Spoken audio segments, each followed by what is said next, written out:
Maintenant, après l'impressionnant cambriolage du musée du Louvre à Paris survenu dimanche, la présidente directrice de l'établissement répond aux questions du Sénat. Aujourd'hui, Sabrina, la présidente du musée a reconnu une part de blâme. Oui, elle a dit « Nous avons été mises en échec ». C'est comme ça qu'elle a parlé de ce fameux vol qui est survenu dimanche, d'une valeur, on le sait maintenant, de 88 millions d'euros. C'est près de 143 millions de dollars canadiens. Alors, la présidente a également confirmé avoir présenté sa démission à la ministre de la Culture qui a refusé cette démission-là. Et la PDG a également dit avoir reconnu que le musée n'a pas repéré suffisamment à l'avance l'arrivée des voleurs, parce qu'on le voyait, hein, c'était fait un peu aux yeux et au su de tous. Hein. C'était en bas d'une fenêtre, on avait fait monter une échelle. Alors, elle a dit que les faiblesses de notre protection périphérique sont maintenant connues et identifiées.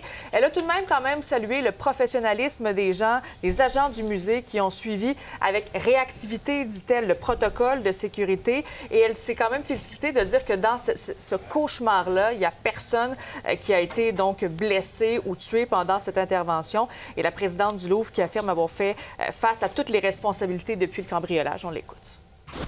C'est une blessure immense qui nous a été infligée. Je la vis profondément en tant que présidente directrice du musée du Louvre, en tant que conservatrice générale du patrimoine, en tant que citoyenne. Sabrina, pendant ce temps-là, le musée a ouvert ses portes aujourd'hui. Oui, donc il était fermé, en fait, depuis dimanche. Et il y a bien sûr beaucoup de gens qui sont allés du côté du musée aujourd'hui, du Louvre. Beaucoup de gens qui étaient, bon, bien sûr, curieux de pouvoir aller à l'intérieur du musée, voir la salle où a été le théâtre, en fait, de ce vol de près de 143 millions de dollars. Des visiteurs qui sont également allés voir la fenêtre où les cambrioleurs sont entrés dans le musée.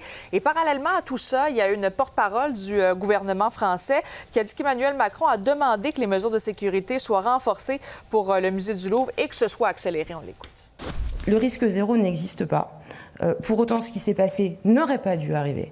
Il y a eu précisément un plan qui permettait de garantir la sécurisation, et notamment du musée du Louvre. On sait que ce déploiement prend du temps et le président de la République, conscient de l'émoi que ça a pu générer et des enjeux qui sont derrière, a demandé à ce qu'on lui présente des mesures pour accélérer ce déploiement.